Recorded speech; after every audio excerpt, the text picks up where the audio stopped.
이 시간에는 그 영지주의와 대승불교에 대해서 그 유사한 점을 잠시 알아보도록 하겠습니다.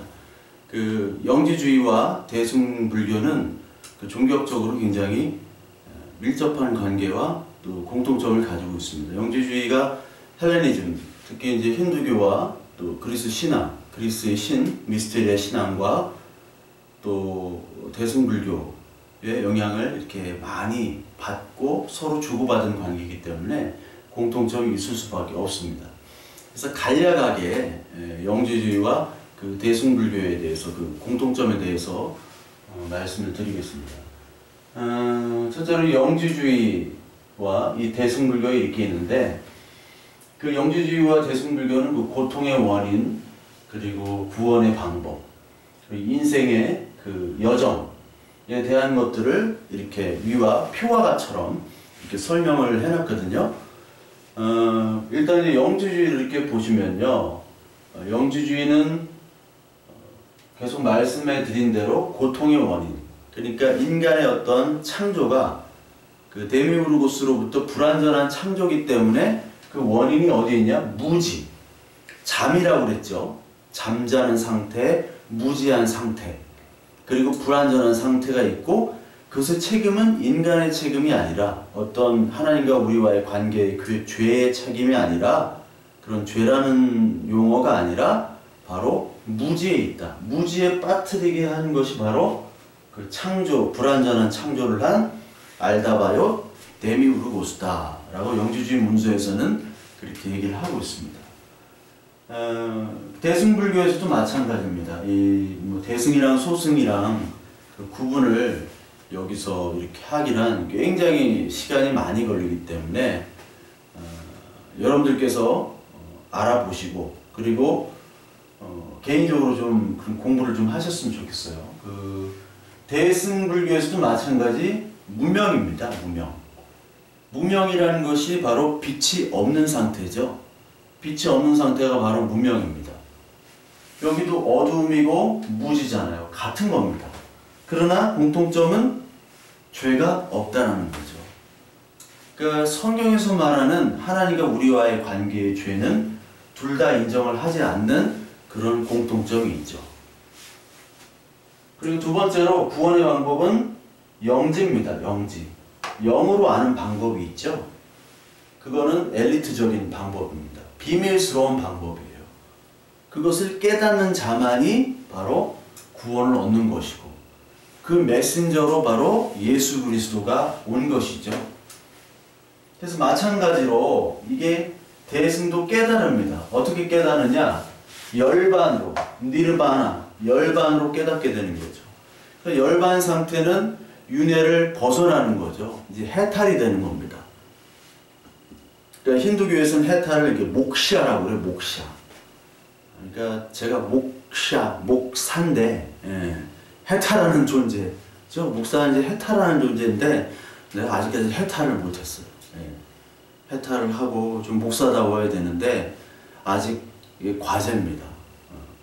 뭐 인간의 다 모든 과제지만 그 해탈이라는 말이 이제 힌두교 말로는 이제 목샤예요. 그 산스크리트 말로는 목샤인데, 여기는 이제 열반, 니르바나, 똑같은 법이에요. 열반이나 해탈이나. 그러니까 윤회를 벗어나는, 그러니까 율법으로, 율법이라는 게 사실 윤회거든요. 윤회가 율법이에요. 그 율법으로부터 벗어나고자 하는, 그게 바로 대승불교고, 대승불교는 소승과 달리, 소승은 우리가 쉽게 말하자면 우리가 율법과 복음이 있지 않습니까? 그러니까 소승불교, 소승은 이제 부파, 상좌불교라고 하는데, 부파불교는 말고 상좌불교인데, 상좌불교에서 이제 부파불교로 넘어갔다가 이제 대승으로 가는데, 쉽게 생각하면 소승불교는 율법이라고 생각하시면 되고, 이 대승불교는 복음이라고 생각하시면 돼요. 그러니까 대승은 타락 구원적인 부분들이 상당히 존재를 합니다. 근데 소승은 자기가 열심히 수행을 해가지고 아라한의 경지가 돼야 돼요. 그런데 대승은 이제 보살의 개념이죠. 보살의 개념. 대승과 소승은 완전히 이제 다른 개념입니다. 나중에 시간이 되면 그런 것들을 좀 설명을 하겠습니다. 똑같은 깨달음이에요. 그래서 영지가 그노시즘이잖아요. 그노시즘인데 그 깨닫다는 그 해탈, 그리고 이 대승, 특히 이제 대승불교에서는 마하바냐라고 하는데, 마하바냐, 바냐라는 말을 쓰죠. 바냐라는 말이 바로 깨닫다는 말인데, 그게 지나냐라는 그 인도어를 써요. 지나냐. 그 지나냐라는 산스크리트어가 바로 그노시즘 깨달음에서 왔습니다. 서로 이제 연관을 맺은 그런 단어예요. 그러니까 이 영지와 지나냐, 바냐 신경할 때 그 바냐, 마하바냐는 큰 깨달음인데 그 깨달음과 같은 겁니다. 그러니까 여기서 구원은 자기 내재적인 깨달음이죠. 내재적인 깨달음. 불교에서도 내재적인 깨달음을 통해서 보살이 되는 거예요. 그래서 내가 보살이 되면 내가 부처가 되는 겁니다. 내가 부처가 되는 거예요. 내가 하나님이 되는 거예요.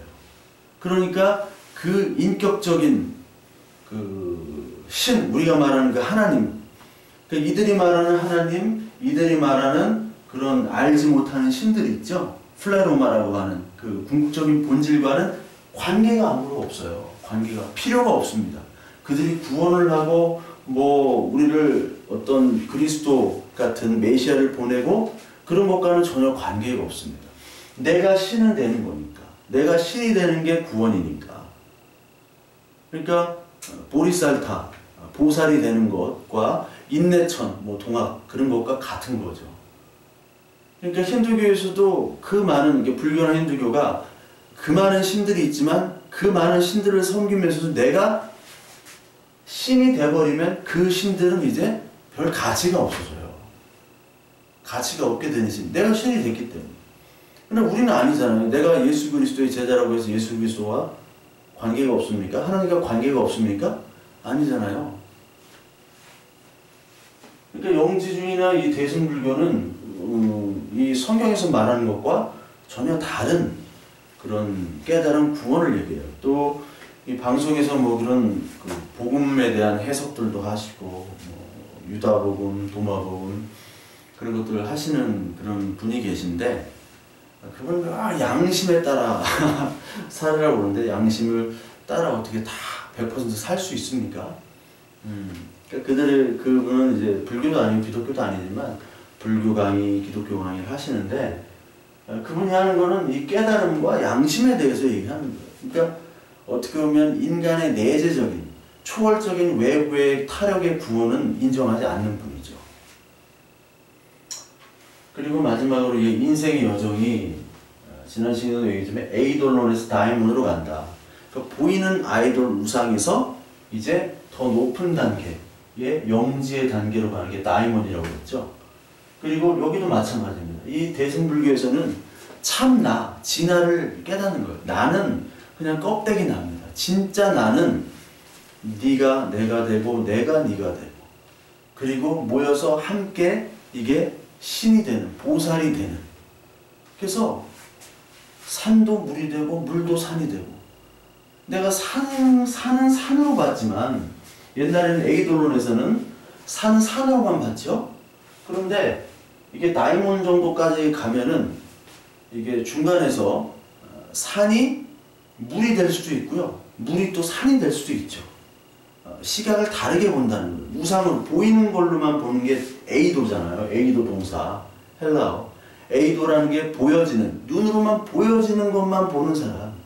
그러니까 성경에서만 이 땅의 것만 보는 사람이 바로 에이도의 단계인데 하늘의 것을 보게 되면 산도 물이 되고 물도 산이 되면서 동시에 맨 마지막 단계인 산이 산이구나. 이 말은 산이 산이라는 거는 내 산 속에, 내 안에 이미 하나님의 플레로마 이 참 나가 있다는 거예요. 그러니까 그냥 나로만 보는 사람들, 그냥 나로만 보는 사람들은 아직까지 에이돌론에 머물러 있는 거죠. 이게 참나가 되면은요, 너와 내가 구분이 안 되는 거예요. 그리고 하나님과 나도 구분이 안 되고 너와 하나님, 내가 똑같이 하나가 되는 거예요. 이게 바로 신합일인데 이거는 내 스스로 경험하고 느껴지는 내재적인 내 안의 힘으로 발휘되는 거지, 외재적인 하나님과 소통을 하고 어떤 말씀으로 이런 거 통해서 내 죄가 깨달아지고 은혜를 얘기하고 거기서 구원에 대한 것들을 얘기하는 그런 인격의 신과는 관계가 없는 겁니다. 그러니까 네 마음이 부처다 그런 말이 있잖아요. 네가 부처다 그러잖아요. 그래서 여러분 그 도마복음을 제가 하나를 좀 소개를 한번 해드릴 텐데, 도마복음에 보면요, 내 입에서 나오는 것을 마시는 자는 누구나 나처럼 될 것이고, 이게 참나입니다. 누구나 참나가 될 것이고, 진아, 나이몬이 된다는 거죠. 나는 그가 될 것이다. 장작을 쪼개봐라. 돌을 들춰봐라. 장작을 쪼개보면 내가 거기 있을 것이고, 돌을 들춰봐도 내가 거기 있을 것이다. 하늘나라는 너희 안에 있다. 새들이 먼저 너희보다 거기에 갈 것이고 물고기가 먼저 너희들보다 거기에 갈 것이다. 하나님은 너희 안에 계신다. 이게 도마복음 내용이에요. 도마복음이 영지주의 문서거든요.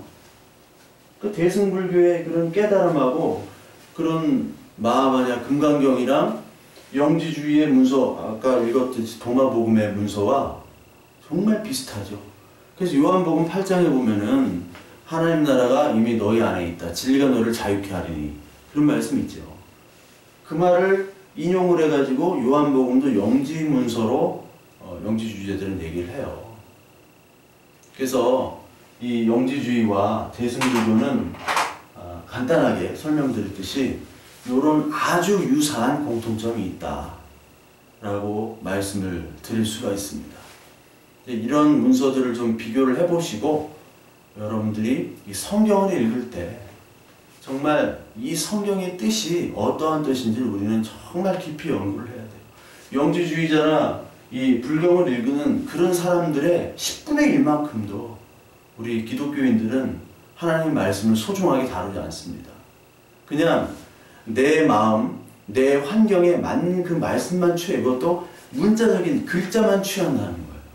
그게 얼마나 우상이고 그게 얼마나 에이돌론으로 보는 것이고 그게 얼마나 하나님을 불경스럽게 섬기는 건지 여러분 깊이, 저와 여러분들이 깊이 반성하고 더욱더 하나님의 말씀을 정말 깊이 묵상하고 그 말씀을 통해서 우리가 정말 하나님이 무엇을 원하시는지 깊이 연구하고 보고 관찰하고 그 하나님의 마음으로 우리가 기도를 할 때 이런 영지주의나 대승불교 같은 그리고 힌두교 같은 그런 모든 종교다원적인 요소들을 우리가 분별해내고 그리고 그것들을 걸러서 하나님과 우리와의 완벽한 그런 인격의 그 하나님을 깨닫게 되고 그리고 그 하나님이 주시는 죄의 용서와 구원함의 기쁨을 얻을 줄로 믿습니다.